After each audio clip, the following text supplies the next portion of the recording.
Ishibon and Guru in the house, back with another Arsenal News episode. First of all, I would really like to wish Gudi Padwa to everyone. And also, I would want to wish Happy New Year for respective people around India who are watching my content. Happy New Year, guys. Happy Yugadi from people who are watching from South India. And yes, yes, may you have a very wonderful, wonderful time ahead today. From today, as the new year begins, new beginnings, may you get all the success that you're looking for. So, what are we going to talk about in this episode? Of course, Lingardinho. We're going to talk about Lingardinho.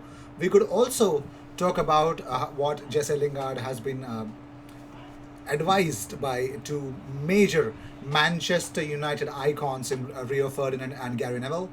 Also, we're going to talk about Aaron Ramsey. Is he moving anywhere else? And also, we're going to talk about should Arsenal actually look to go and get Odsonne Edouard? Is this the right amount of quality that Arsenal should be looking at right now? We're going to discuss about that. And also, Mikel Arteta has given up a very shocking update about the injury list of Arsenal. Yes, Kieran Tierney is out for probably the rest of the season. So, no Kieran Tierney for this season, ladies and gentlemen. It's that bad. So, let's go on. Let's talk about the first thing. Rio Ferdinand on a Lingard being linked with Arsenal. We all know that Jesse Lingard has been linked with Arsenal, and the price tag for Jesse Lingard is £30 million, is what Manchester United would want to get out of him. So Rio Ferdinand on Lingard says, you know what, Arsenal fans wouldn't have him there. The way he moonwalked off that pitch once, they wouldn't have it. The fans would rip the place apart. He disrespected the Emirates in a way that hadn't been seen. So that's one of the reasons, one of the ways that he's saying that it's not possible. But Gary Neville has given his verdict on Manchester United's Jesse Lingard transfer dilemma amid Arsenal transfer links. He was linked with Arsenal, of course. So Gary Neville has his say. So Lingard, we all know that has been super excellent. It's not even excellent. He's in different form and different level. The way he scored the first goal against Leicester, it's different, man. It's not the same Jesse Lingard at all. So he says that we know he's a good player. United have a very big decision to make. He told Sky Sports. Do they cash in and get good money for him and then replenish the squad in any area? In an area they want to and bring extra quality, or they think he's part of the good 23-man squad. He can't lose with the decision Ole Gunnar Solskjaer. Lingard's value has gone up. Jesse is enjoying himself. So he either comes back to United or plays a big part in a title challenge, or he gets a good move. United get the money for him and they can use that money to spend elsewhere. I don't think United or Lingard can lose. It's a win-win for both parties. Now, we all know that Lingard is under contract at Old Trafford until 2022. Meaning Man United will likely decide to sell Lingard or give him a new contract amid the risk of losing him for free the very next season. And then it becomes an open challenge for everyone. But I think he's turned this around for for West Ham. Definitely he's turned this around for West Ham. Moving on, so the Mail have actually claimed that the Premier League clubs are set to unite to boycott all social media for a full weekend of fixtures as they make a stand against wild racist abuse of footballers and look to ramp up pressure on Twitter and Instagram to take action. The Premier League clubs are considering a blanket social media boycott for a round of fixtures before the end of the season. A growing number of sides want to send out a powerful message that racism will not be tolerated after the torrent of abuse suffered by players in recent months. We all know it is understood that the idea of a boycott from this Friday at 5 p.m. through to 9 a.m. on Monday has been floated among clubs. Though this was considered unlikely to gain enough traction with this weekend's FA Cup semi-finals, meaning a number of clubs are not in action at all. As revealed by Sportsmail last week, English football's key stakeholders were locked in talks on Monday over the possibilities of what would be an unprecedented joint blackout.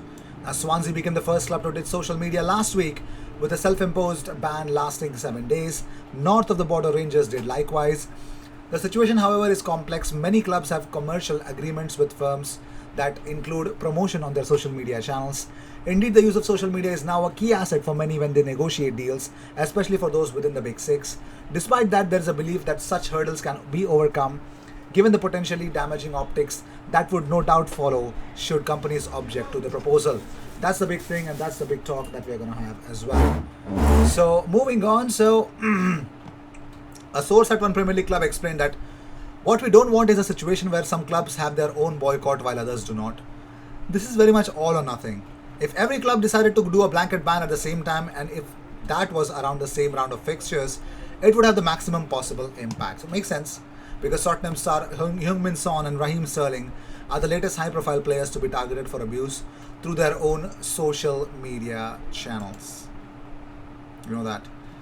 So moving on, here's a big update about the whole injury saga, because Arsenal are hopeful that Bukayo Saka only suffered a dead leg in victory over Sheffield United with star a doubt for the important and crucial clash against Slavia Prague.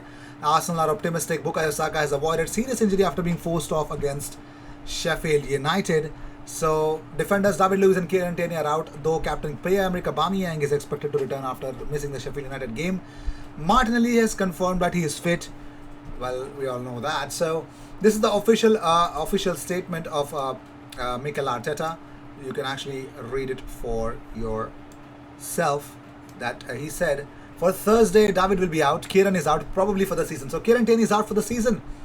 Emil and Martin, we don't know yet. Bukayo, we'll see how he develops in the next few days. He had discomfort in his thigh, and it's the last thing that we need because we're missing some big players at the moment. So the ever-growing injury list of Arsenal has actually included a lot of other players as well, which I did not want to say, but I'm pretty much saying Martinelli start the next game. I want him to. Moving on, so Kevin Campbell has spoken about Yves Bissouma, the Brighton midfielder who actually shown really best against Everton yesterday night. He says, if you get any change out of 40 to 50 million pounds, you've done well. I think he's that good. He's an Arsenal fan, so I hear. He's got to be going to a team who has ambitions to push up that league and challenge. So Kevin Campbell wants Bissouma at Arsenal. And talking about his stats, Yves Bissouma was the man of the match yesterday against Everton. 87% passing accuracy, 33 opposition half passes, which was most in the match. 5 tackles, which was most in the match. Most tackles won in the Premier League this season. Yves Bissouma has won 51 tackles, which is the highest for a midfielder. Second on that list is Aaron Wan-Bissaka with 49. Third is Pierre-Emile Højbjerg with 45. Kyle Walker-Peters is fourth with 45 tackles won. That is, I think, superb. I think I like that. I really like that.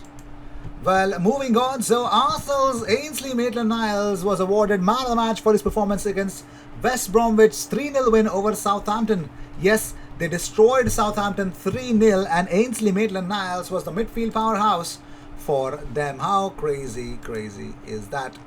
I love that. Moving on, so Aaron Ramsey is not leaving Juventus.